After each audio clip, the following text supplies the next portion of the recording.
Forget everything you think you know about politics in Washington. What happened today wasn't a debate. It wasn't a negotiation. It was a rebellion. For the first time in his presidency, Donald Trump didn't just face resistance. He faced a full-scale, open revolt, and it came from inside his own house. It happened less than 3 hours ago. The gavel came down in the U.S. Senate, and the shockwaves from that sound traveled all the way to the Oval Office. The vote wasn't close. It wasn't ambiguous. It was a decisive, humbling defeat for a president who has built his entire brand on the idea of absolute dominance. Here's what just happened. The United States Congress intervened to stop the president from launching an economic war on our closest neighbor. Donald Trump tried to corner Canada. He tried to unleash what he considered his ultimate weapon, a 25% tariff on everything crossing the northern border. He was certain he had the leverage. He was certain Canada would fold, just like he believes everyone folds when he turns up the heat. He expected a surrender. He got Mark Carney instead. Carney didn't surrender. He didn't shout. He didn't engage in a public, X-rated schoolyard brawl. He methodically dismantled Trump's entire strategy from the inside out. And now the consequences are cascading through Washington and through financial markets at the exact same time. The White House is scrambling. Trading floors are volatile. And for the first time, a question that was once unthinkable is being asked out loud. Is the president losing control of his own coalition? Let me walk you through exactly what changed today. The leverage Carney used, the Republicans who broke ranks, and why, even if you live nowhere near the Canadian border, this vote just protected your household budget from damage you would have felt within days. At 2 p.m. Eastern Time, the Senate passed a bipartisan resolution that strips the president of his power to impose national security tariffs on Canada without Congress's explicit approval. This is the most significant check on presidential trade authority in decades. For years, Trump has hidden behind an obscure trade law, Section 232, that lets a president slap tariffs on anything, claiming it's a national security threat. He's used it like a personal cudgel. A country displeases him. Boom. Economic punishment. No Congress. No checks. No balance. He tried to use it against Canada last week. He demanded concessions on border policy, on dairy access, on energy. When Ottawa said no, he announced the tariffs, 25% on everything: oil, cars, steel, lumber. It was set to hit Monday. Today, Congress took that weapon away. A veto-proof majority, Republicans and Democrats together, passed a bill specifically shielding Canada from unilateral executive action. The margin, 74 to 26. Let that number sink in for a second. In today's political environment, getting 74 votes on anything requires a fundamental breakdown in party loyalty. 25 Republican senators just abandoned their president on a vote he had personally demanded they support. And these weren't the usual suspects. These were senators from deep red states. Senators who rely on Trump's endorsement to keep their jobs. Senators who have backed him on every single fight up until now. They looked at the economic data, they looked at the projections for their home districts, and they made a cold, hard calculation. The political cost of defying Trump was lower than the economic cost of backing him. One Republican senator from the Midwest was overheard leaving the chamber. He said, "I can't sell a recession to my constituents just to prove a point." That one sentence captures the fear that drove this vote. Not fear of the president, fear of what the president was about to do to the people who elected them. And here's the part that's truly remarkable. The blueprint for this victory didn't come from Washington. It came from Ottawa. For the 72 hours leading up to today, Mark Carney's team was in direct contact with every governor, senator, and business leader in the American states most vulnerable to a trade war. They didn't threaten, they didn't demand, they just presented data. They showed exactly what would happen to Ohio if the border closed, what would happen to manufacturing in Michigan, what would happen to energy prices in Pennsylvania. They showed the math, and the math was devastating. American auto manufacturers sent a letter to Senate leadership, signed by the executives of 3 major car companies and 5 major energy corporations. The language wasn't diplomatic. It was an emergency warning. They said if the tariffs hit Monday, assembly lines in Michigan and Tennessee would stop within 48 hours. They said fuel prices in the Midwest would jump 40 cents a gallon overnight.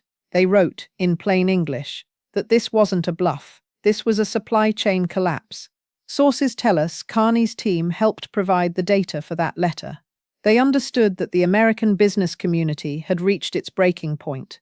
They understood that Trump's reality TV drama works on television, but it falls apart the second you put it next to a spreadsheet.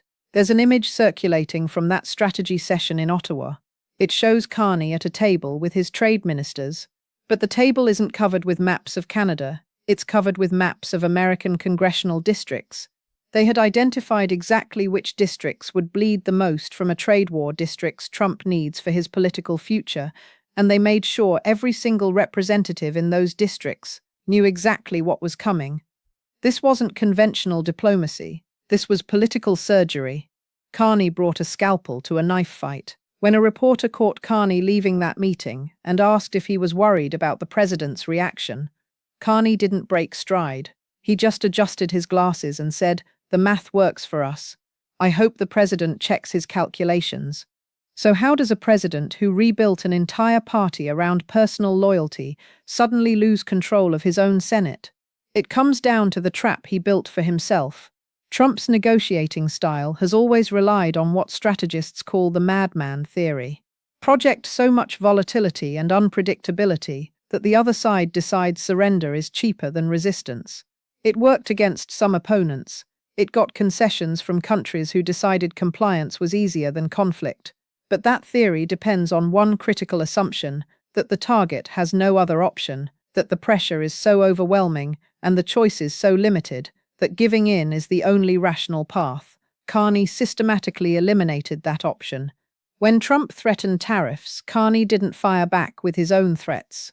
He released a targeted list of American products Canada would restrict in retaliation, and he made sure that list included goods made in the home states of the most influential Republican senators: bourbon from Kentucky, electronics from Texas, farm equipment from the Midwest. He made the political cost of supporting Trump's tariffs personal, specific, unavoidable for the senators whose votes would decide the outcome. At the same time, Carney went around the White House entirely. He talked directly to state governors, to corporate executives, to union leaders. His message was consistent. The president is about to hurt your economy. Here's the proof. Here's what you can do to stop it. And here's how Canada can help if you help us. It was a level of strategic sophistication Washington simply wasn't prepared for. American institutions are used to Canadian leaders showing up, hat in hand, asking for approval. Carney showed up with leverage, and he deployed it with the precision of someone who has spent decades understanding exactly how economic systems respond to pressure. The contrast between the two leaders explains everything. Trump operates on instinct and spectacle. He sees a problem and hits it with a sledgehammer, assuming the impact will force compliance. Carney operates on systems analysis. He finds the pressure points. He figures out who has the power to change the outcome. And he applies exactly enough force to those specific points to get the result he needs. Trump wanted to win a news cycle. Carney wanted to restructure a relationship. And today, the structural approach won. For ordinary people on both sides of the border, the impact is immediate. If those tariffs had gone through Monday, lumber prices for new homes would have jumped 20%, gas prices would have spiked, grocery bills would have gone up. Canada is our largest supplier of energy. Disrupt that supply, and you feel it at the pump in days, not weeks. But beyond the money, this vote signals something much bigger. It signals a shift in how the world works when the traditional leader becomes the source of instability instead of the guarantee of order. For 70 years, the United States sat at the center of the global economy. We set the rules. We created the stability that let international business function. But when the president of that system starts acting unpredictably, when allies can't trust that agreements will be honored, when tariffs come and go based on emotion instead of strategy, the system starts to reorganize itself around more reliable partners. Canada just proved that a middle power can successfully resist American economic coercion, and every other capital on Earth was watching. European leaders are taking notes. Asian economies are recalculating their own strategies. Every nation that has ever worried about being targeted by American trade pressure just learned the lesson Carney taught today.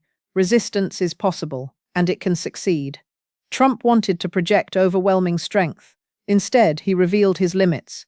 He showed that when the economic consequences get bad enough, his own coalition will stop him. And he showed that a smart, patient opponent can turn his own tactics against him.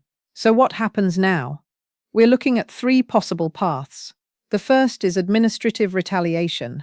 Congress took away the tariff hammer, but the president still has a toolbox full of other tools. He can order enhanced border inspections, slow down commercial traffic with red tape, create friction without technically breaking the law, expect delays at the border, starting almost immediately. The second path is a legal war. The president could challenge Congress's action by claiming emergency powers that override legislation. That fight goes to the courts. It creates months of uncertainty, and markets hate uncertainty. The third path is the smart one, a strategic retreat dressed up as victory. The president announces that productive discussions are underway, claims he got concessions that don't really exist, and declares victory while quietly dropping the tariffs. It's the rational move, but it requires a willingness to step back that this president has rarely shown.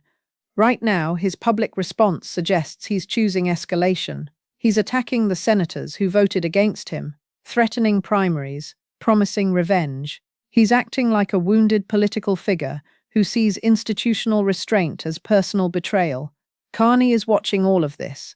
The strategy sessions in Ottawa aren't over.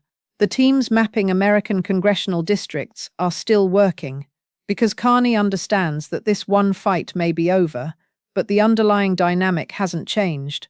A president who rules by intimidation will keep looking for targets, and preparation for the next round has to start before this one is even finished. The world shifted today, not through military force or dramatic confrontation, through a vote, through the quiet mechanics of a Senate chamber, through 74 senators deciding that economic stability mattered more than loyalty to one man. Mark Carney proved something that will be studied in diplomatic and economic classrooms for years. You don't have to be the biggest power to win. You just have to understand how the systems connect. You have to find the pressure points that turn economic reality into political consequences.